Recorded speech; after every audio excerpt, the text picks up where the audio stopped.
Hello Vivekians, how are you? I hope you all are fine and safe at home. Today I, Pooja Lama, will explain a new topic that is simple interest in this session. Okay student, today we will discuss a new topic that is simple interest. First of all, you should know what is interest. We earn money to meet our day-to-day expenses. We generally deposit our savings in a bank. Sometimes we need to borrow money from a bank for a specific period of time. We pay the money borrowed along with some additional money to the bank at the end of the specific time period, and that money is called as interest. Okay, तो यहाँ पे जो simple interest में if we want to calculate the interest, we use the formula P into R into T by 100. P means P denote principal, means the money borrowed, the sum borrowed. जो आप money उधार लेते हो, किसी से पैसे लेते हो, that is called principal. R for rate percent per annum, ठीक है, यानी जितने परसेंट इंटरेस्ट के ऊपर आप ले रहे हो. अगर आप 5% के ऊपर ले रहे हो, इट मीन्स आपने अगर किसी से 100 रुपीज़ मनी बोरो की है तो आप उसके ऊपर 5 रुपीज़ इंटरेस्ट पे करेंगे.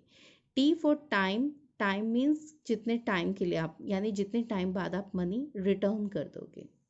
ठीक है, यहाँ पे few formulas are there to calculate the P R T. When we have to calculate the principal and simple interest rate and time is given, तो आपने फॉर्मूला यूज करना है 100 into S I upon R into T. If you want to calculate the formula, if you want to calculate rate, तो आपने formula use करना है 100 into S I into P into T. P for principal, T for time and S I means simple interest. If you want to calculate time, 100 into SI upon P into R. Now I am telling you some defines. What is the principal?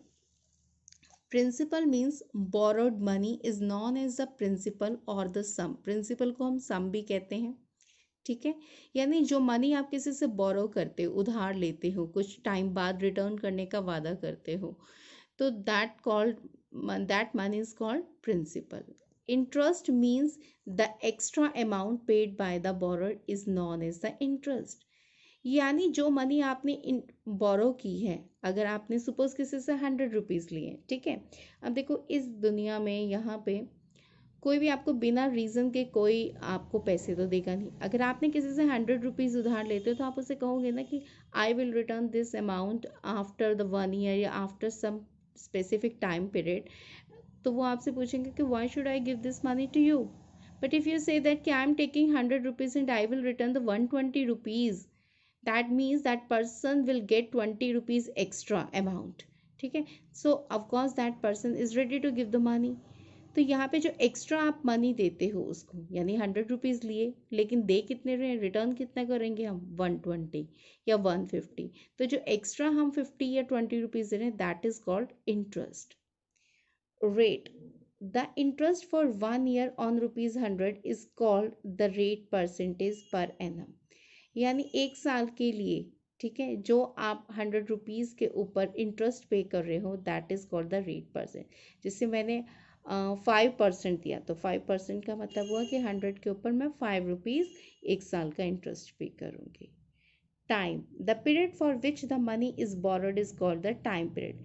जितने time के लिए आपने money borrow करी, जैसे 5 years के लिए money borrow की है कि 5 ईयर्स के बाद रिटर्न करेंगे या 6 ईयर्स के बाद रिटर्न करेंगे या 2 मंथ्स के बाद करेंगे, that is called time. Amount, the total money paid by the borrower to the lender is known as the amount. यानी टोटल हम जितनी मनी देते हैं, सपोज मैंने 100 रुपीज़ लिए, अब मैं इसको रिटर्न कितना कर रही हूँ, ठीक है, 150. तो 150 इज द अमाउंट, जिसमें 50 रुपीज़ क्या होंगे, इंटरेस्ट. क्लियर, लेंडर को जितनी हम मनी पे करते हैं. अब इसी टर्म से रिलेटेड आपके पास एक्सरसाइज 8.5 का फर्स्ट क्वेश्चन है. Find the simple interest and amount. P is equal to 10,000, rate is 12.5%. इसको मिक्स फ्रैक्शन को हमने कन्वर्ट किया इम्प्रॉपर में, ये बना 25/2%. Time is equal to 6 months. अब यहाँ पे मेन आपने फोकस करना है कि टाइम आपके पास क्या दिया हुआ है, मंथ्स में दे रखा है, जबकि टाइम हमारे पास किस में होना चाहिए था, ईयर्स में। अगर आपको टाइम मंथ्स में दे रखा है, डेज में दे रखा है, तो आप उसे ईयर में कन्वर्ट करोगे, ठीक है। तो S I is equal to P into R into T by 100। तो हमने यहाँ पे क्या किया, प्रिंसिपल 10,000, रेट लिया 25/2 और टाइम कितना ले रहे हैं 6/12।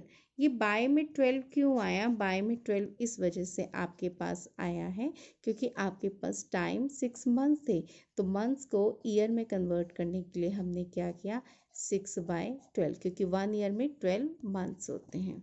ओके, तो अब आपने इसकी कटिंग करी, कटिंग करके इसकी वैल्यू आ गई 625। तो amount is equal to, amount का फॉर्मूला होता है प्रिंसिपल प्लस सिंपल इंटरेस्ट, यानी प्रिंसिपल वॉज 10,000, इंटरेस्ट आया 625, तो 10,625, यानी 6 मंथ्स के बाद आप उसकी कितनी मनी रिटर्न करोगे 10,625। इसी तरह आपके पास क्वेश्चन नंबर फर्स्ट का सी पार्ट है। यहाँ पे प्रिंसिपल है 8400, रेट है 6.25%, टाइम है 8 ईयर्स। अब आप देखिए यहाँ पर टाइम ईयर्स में दे रखा है, तो आपको कन्वर्ट करने की ज़रूरत नहीं है, आपने फॉर्मूला यूज़ किया। अब मैंने यहाँ पे क्या लिखे हैं 625/100। ये बाय में जो 100 आया किस लिए आया, क्योंकि आपके पास रेट डेसिमल में दिया था। एज यू सी दैट कि जब आपके पास रेट डेसिमल में दिया हुआ है तो डेसिमल के बाद कितनी डिजिट्स हैं, 2 डिजिट्स हैं। अब 2 डिजिट्स हैं तो यहाँ पे बाय में क्या आ जाएगा 100। इसी तरह इसकी कटिंग करी तो आपके पास एस आई कितना आ गया 4200। तो अमाउंट कैसे कैलकुलेट होगा, पी प्लस एस आई, तो आपके पास ये क्या 12,600। क्वेश्चन नंबर 2, इसमें आपको रेट फाइंड करना है। रेट देखो कैसे फाइंड करते हैं। प्रिंसिपल दिया 975, टाइम दिया 4 ईयर्स 6 मंथ। अब यहाँ पे ये तो ईयर्स में है, ठीक है, और आपके पास ये मंथ्स में है, तो मंथ्स में जो दे रखा है उसे ईयर में कन्वर्ट करो, कैसे, बाय में 12 करके। तो 6/12 करोगे तो बनेगा 4:1/2 ईयर, 6 1 6, 6 2 12। एस आई आपको 125 थे, तो रेट का फॉर्मूला क्या होता है, रेट का फॉर्मूला होता है S I into 100/p/t। Cutting करी आपने, देखो अब ये क्या बनेगा 4:1/2, 2 4 8 + 1 9, 9/2। जब आप यहाँ पे 9/2 लिखोगे तो ये क्या बन जाएगा 2/9, क्योंकि देखो 975 इंटू 9/2, तो ये 2 ऊपर चला गया, ठीक है, ठीक है, बन गया 2/9। इस तरह से आपने इसको कैलकुलेट किया तो आपके पास आंसर आ गया 2.84%। इसी तरह थर्ड क्वेश्चन है। थर्ड क्वेश्चन में आपको टाइम फाइंड करना है। प्रिंसिपल दिया है, रेट दिया है, एस आई दिया है। टाइम का फॉर्मूला होता है एस आई इंटू 100/p/r।